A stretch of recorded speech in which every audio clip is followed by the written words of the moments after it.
Okay, we've all been there. You've been writing this manuscript or this work in progress for a long time, and you're almost done, but you're having a hard time working up the gusto for that final stretch of the project. Now, this can apply to writing the final act of your manuscript, or maybe you powered through the first draft already, but now the last part of the editing is really dragging. Believe me, I can tell you about that one right now. Why is it that the climax of the story is the most exciting part, but when it comes to doing the work, that final leg can feel like the slowest, most uphill portion of the entire thing? Well, I can tell you that it happens to everyone, that it is somewhat scientific, I'm going to explain how, and that there are plenty of ways that you can combat this. So I'm going to give you some tactical tips today that you can implement today to get back on track, power through your distractions, and finish that story.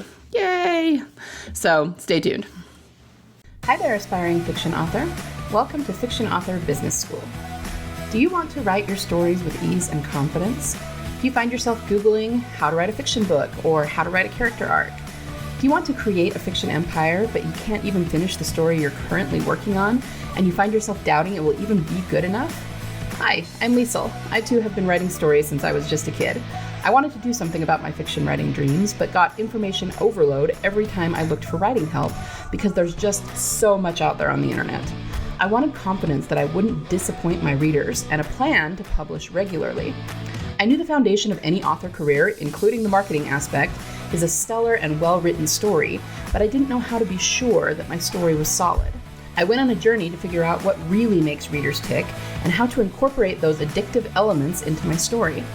In this podcast, you'll find specific tactical fiction writing tips, solutions to writing more words more efficiently, and secrets to mastering your author mindset. So put on your fuzzy slippers, grab a notebook and pen and some chocolate, and let's write some fiction. All right, so this is a common problem, of course, among authors, but also among artists and creators of all kinds.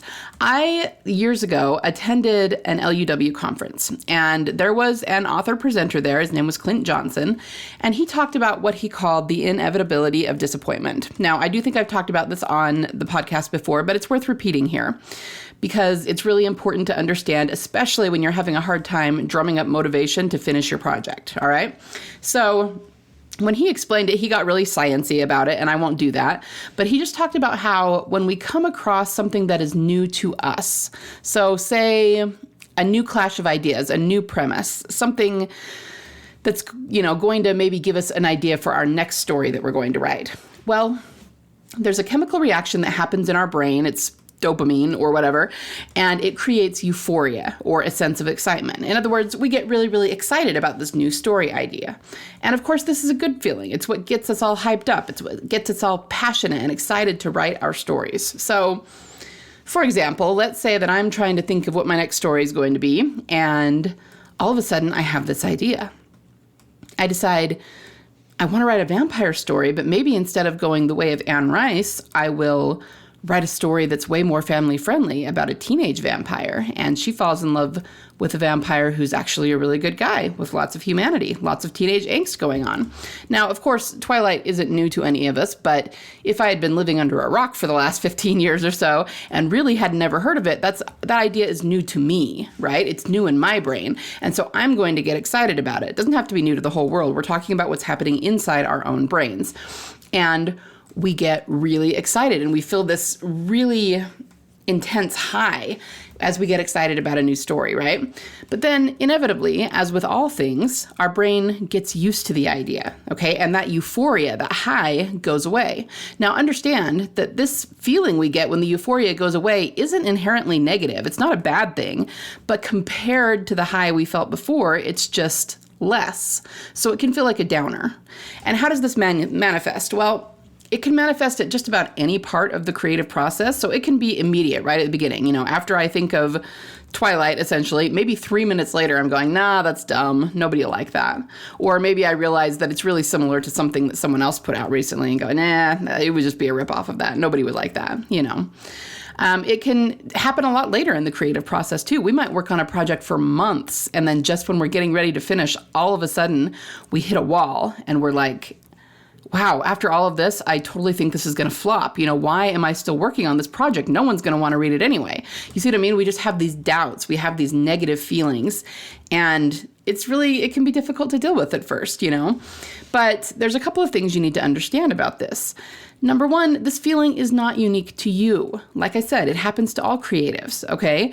And number two, having this feeling about a project does not make your negative thoughts on the subject true. Okay, you really got to understand that. I know it can feel that way at the time when you want to be finished with the project, but you're not yet, and you're frustrated, and you feel like you have no time, and it's never going to get done, and all of that. We've all been there, okay? But let me ask you this. What I'm describing, have you felt this before? I'm betting that you have, at least to some extent. And that just goes to show that it's kind of universal, because guess what? I've felt it before too, on pretty much every project I've ever worked on. And Clint Johnson, who presented it to me, he felt that way. And most famous authors, Stephen King, J.K. Rowling, Stephanie Meyer, have reported feeling the same way. So were all of them failures? Did all of their books flop? Of course not. Which means that feeling this way does not automatically mean your book is going to suck or that you shouldn't finish it. It wasn't true of them. It's not going to be true of you either. So 2 things, once again, that I really need you to understand and internalize about this. Number 1, the inevitability of disappointment is a normal part of the creative process. As I said at the beginning, authors aren't even the only ones that go through it. Painters, musicians, poets, anyone who creates anything ever experiences this, okay? Blame the brain chemistry. It's just part of being human. But number 2, the second thing that you need to understand, which is maybe even more important, is that you can power through it. Now, when people ask me how I get through this, I just like to say that I tell the inevitability of disappointment to go to hell and just keep writing, right? And I do. But I am actually going to give you some more specific tactical tips that you can use today to power through this, because doing that is easier said than done. So grab a paper and pen, or sit down in front of your keyboard, or poise those thumbs over your phone keypad, because you're going to want to remember these, all right? Number 1, this may be a little bit, obvious and all-encompassing in some ways, but make sure that the ending of your story is epic enough, that you're excited about it. I'm just saying, make sure that the reason you're not wanting to finish is not because you don't like the ending, or because you feel like something's wrong with the story. And you guys, I can say from experience that when I feel unprepared or like I'm missing something in my story, I really drag my feet. And I don't even do it consciously, but what I've noticed is that once I sit down and figure out whatever it was that was wrong, my hesitation to finish, my feet dragging and all of that instantly goes away. Okay, so make sure that it's not that, because if it is that, then it's not a lack of motivation on your part so much as it is you're trying to tell yourself that your story's missing something and you need to figure it out. So that may or may not be the problem, but just make sure that it's not. So that's kind of like number 1 box to check off. All right, number 2, if that really isn't the problem, then remind yourself what made you love this project in the first place. I would recommend turning on some music. Maybe you have a playlist for your particular story, or if not, then just turn on your favorite song, whatever gets you all excited and hyped up, and go over your favorite scenes in your mind. The most exciting scenes, the most romantic scenes, the ones you looked forward to writing the most or had the most fun writing, and just use that to get yourself all hyped up and passionate about the project again. You really can manufacture that in yourself to get yourself back on track, okay? We all go off the rails sometimes. We all feel a little sluggish or a little burnt out, but you gotta take a little bit of effort to get past that, right? And get back into the work. Now, in the morning of the day that you're going to work on the project, or you could do it the night before too. Some people do that. I want you to do a little bit of meditation. It doesn't have to be long. It doesn't have to be intensive, but just take 5 minutes, take a deep breath, relax your body. That's how all meditation begins. And set some intentions for what you're going to get done today. So the reason I talk about doing this in the morning is we're just talking about your day in general. So maybe you wake up in the morning and you have to go to work and you're not going to get to work on your writing until later this evening. Even so, get up in the morning and set the intention that you're going to get this done today. That no matter what happens at work, you're going to have the capacity, the brain power, the energy to get this done. And set that intention with a relaxed body and give yourself a minute to really make yourself believe it. the best way to do this, I found, is it's what Joe Dispenza calls becoming heart-centered. And so the idea is that if you're saying this, but you're feeling negatively about it, like you're battling doubt, and so you're just saying it over and over again, trying to force the affirmation or something, yeah, that's probably not going to be terribly helpful to you. So you need to take a minute, and it's just getting heart-centered just means feeling a warm and positive feeling in your chest about what you're saying, so that in that moment, you truly, truly, genuinely believe that you're going to be able to get this done, okay? Doesn't matter what comes after, doesn't matter what else you think might get in the way. In this moment, just believe that you're going to be able to get this done and set that intention, okay? It really does make a huge difference, I promise you. So that's what you're going to do, maybe even hours before you write. It just depends on what your writing process is and when you're getting your writing done. But the next part, number 4, is going to be right when you sit down to work on your writing project, okay? Again, whether it's finishing your manuscript or editing or whatever it is you're trying to get, push through and finish. So number 4 is shut out distractions. Now, before you throw tomatoes at me, I know that that's saying that shut out distractions in order to write, it's almost become a cliche in our space because everybody says it so much. But at the same time, there's a reason for it to be cliche, and it is something that you need to make sure that you're doing. Ask yourself honestly if it's outside distractions that are keeping you from finishing your project. Because we all know if we are, getting distracted by texts, by the internet, by who's posting on social media, we're really not going to get our writing done. So we do need to shut out those distractions. I'm going to call those outer distractions. They're things from the outside coming in, distracting us from doing our work. But now we get to number 5. And I want you guys to listen to this. If you're multitasking, come back to me, focus on this. Because this is probably the single most important thing you can do to focus your mind and get back to finishing your work. So I've had people tell me before that all of the, conventional writing advice for how to get your words down doesn't work for them. They've said, I do shut out distractions. I do create an optimal space for me to write in. I do turn off my phone. I do all the things, and I still can't get it done. And this is going to combat that, okay? The reason you can't concentrate when you do all of those things is because your brain is focusing on other things that you have to do. So even if you're sitting in a quiet room with no outer distractions, you're allowing inner distractions to keep you from getting your writing done. Now, these inner distractions may still have to do with the outside world, for sure, but it's your inner mind that's flinging them up in order to sort of procrastinate and not get your writing done, okay? So it's things like the thoughts you have that are about anything other than the writing you're trying to get done. I have to get this done. I have to drive my kids somewhere. I have to prepare for a work meeting. We're out of milk. I need to schedule an appointment. My hubby asked me to do that. I mean, you know what I mean. All of these things that we have to get done. And the biggest way that this shows up in a unique way for writers is that we start thinking about our next project, right? Our next story, our next characters, the next romance we're going to write.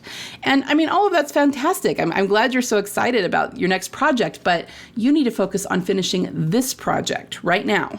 So if you find yourself doing this and you're having a hard time concentrating and you're allowing these inner distractions to keep you from finishing, this is what I want you to do. And this is right before you sit down to work on your project, right before your current writing session and whatever that may be. You're going to close your eyes, take a deep breath, relax your body, and then I want you to focus on what it is you are trying to write, what it is you're working on. Again, whether it's editing, whether it's writing. Let's say for the sake of this example that you're trying to finish your project. You're trying to get through, the third act, the last scene, whatever the case may be. So you're going to sit down, take that deep breath, relax, and then I want you to imagine your way through the scene that you're writing in your head. It's like closing your eyes and watch it play out on a screen in front of you. Okay? The same thing can be done if you're working on editing or something else. But what this does is it focuses your mind on the task at hand. And as you're watching it, you just know that you're going to get the work on this scene done as soon as you have finished watching it, okay? It shuts out those inner distractions. It focuses you on what you're going to do. And as soon as it's done playing on the screen in your mind, you're going to open your eyes and you're going to get that work done, okay? You're going to use this as a way to focus your mind on what you're trying to do. And it really does work. I've done it before. All right, so that's number 5. Like I said, single most important thing, because you're taking control of your own thoughts and your own mind, and you're going to force them to focus on the task at hand, right?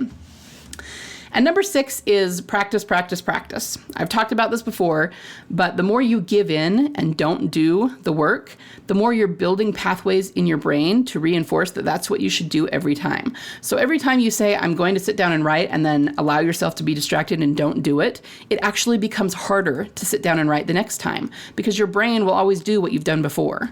But if you can force yourself to sit down and do the work even just once, the next time it literally biologically becomes easier to sit down and do it. Okay. And I can tell you that I go through this all the time. When I first started editing the project I'm working on right now, it took me a little while to actually sit down and edit it. And it was something that I knew it was a big edit. I knew it's a long book that I've written. And it took me a few days to, even though I wanted to, and I was excited to get to the editing process and everything, it wasn't like there was anything negative going on there, but it was like, I just hadn't done that before. So I was having a hard time getting my head around actually sitting down and starting. But after I did, and I did, an hour or so of editing, then I didn't have a problem with that anymore, because now my brain had a familiar pathway to follow, and it was super easy to sit down and just get back to it, right? So this is something that is real in your mind. Keep that in mind. So sometimes you just have to force yourself, push through it, and it will be easier the second time. But using this technique to focus your brain, get rid of outer distractions, then get rid of inner distractions will help a lot, I promise. So let's recap really quickly. The inevitability of disappointment just means that you're going to have a time, usually at the beginning, when you're super excited and super passionate about your project and it's very easy to work on. But eventually, at some point in the creative process, you're going to hit a wall and you're going to feel like you're not sure you want to finish this project. You're not sure you want to work on this project anymore. But the thing you have to remember is that this is a normal part of the creative process, number 1. And number 2, that you can power through it. So the tips that I went over to help you power through it are these. Number 1, make sure what you're working on is a worthy story, that it's not a matter of missing something from your story or you feeling like it's not good enough, because that is what's keeping you from finishing more than anything else. Assuming that is not the case, number 2, remind yourself of what made you love the project in the first place.